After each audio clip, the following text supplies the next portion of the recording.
Saudi আরব থেকে আসা 1,00,000 ton crude oil চট্টগ্রামের ইস্টার্ন রিফাইনারি লিমিটেডের জেটিতে খালাস হচ্ছে।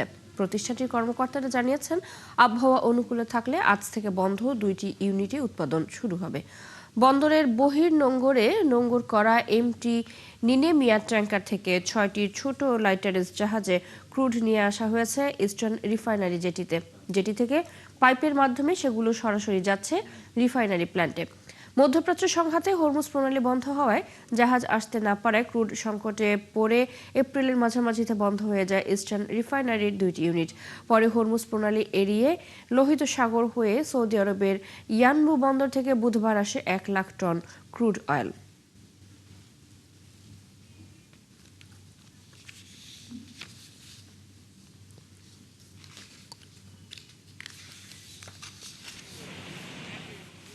সৌদি আরব থেকে আসা 1,00,000 টন ক্রুড অয়েল চট্টগ্রামের ইস্টার্ন রিফাইনারি লিমিটেডের জেটিতে আজ খালাস হচ্ছে। সেখানকার এই বিষয়ে বিস্তারিত জানাতে যুক্ত হচ্ছেন আমাদের সহকর্মী প্রণবেশ চক্রবর্তী। প্রণবেশ, এখনো পর্যন্ত কি পরিমাণ ক্রুড অয়েল খালাস হয়েছে, উৎপাদন শুরুর বিষয়ে সংশ্লিষ্টরা কি বলছেন, সব মিলিয়ে একটু জানবো।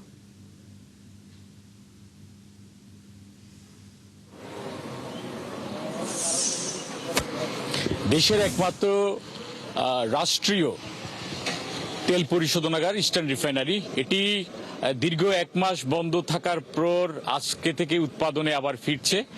এটির 2টি ইউনিট বন্ধ ছিল, অন্য ইউনিটগুলো কিছুটা মাত্রায় সক্রিয় ছিল। তো এটা মূলত ক্রুডের অভাবেই, অর্থাৎ কাঁচামালের অভাবেই এর উৎপাদন বন্ধ ছিল। সৌদি আরব থেকে বিকল্প পথে হরমুজ এড়িয়ে লোহিত সাগর হয়ে এমটি নিনেমিয়া এই জাহাজটি 1,00,000 ক্রুড অয়েল নিয়ে আসার পর বুধবার এটি চট্টগ্রামের বহির্নোঙরে পৌঁছায়। এরপর থেকে খালাস কার্যক্রম শুরু হয়। 6টি ছোট লাইটারেজ জাহাজ করে বৃহস্পতিবার থেকেই এখানে খালাস কার্যক্রম চলছে, এখনো চলছে।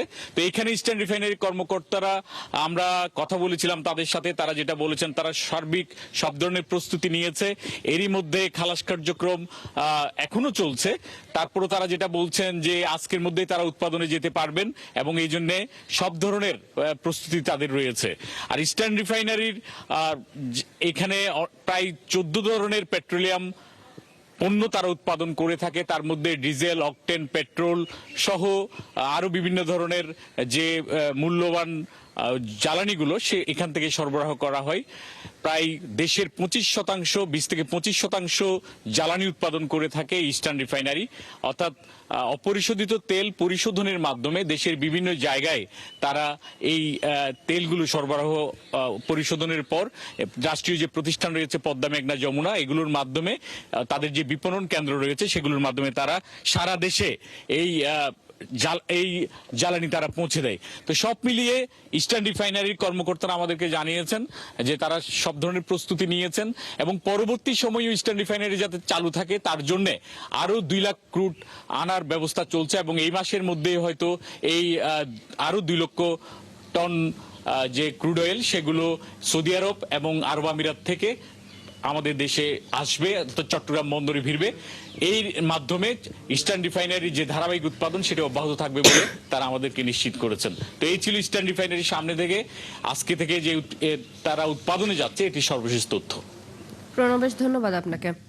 আমাদের সাথে চট্টগ্রাম থেকে যুক্ত ছিলেন সহকর্মী প্রণবেশ চক্রবর্তী।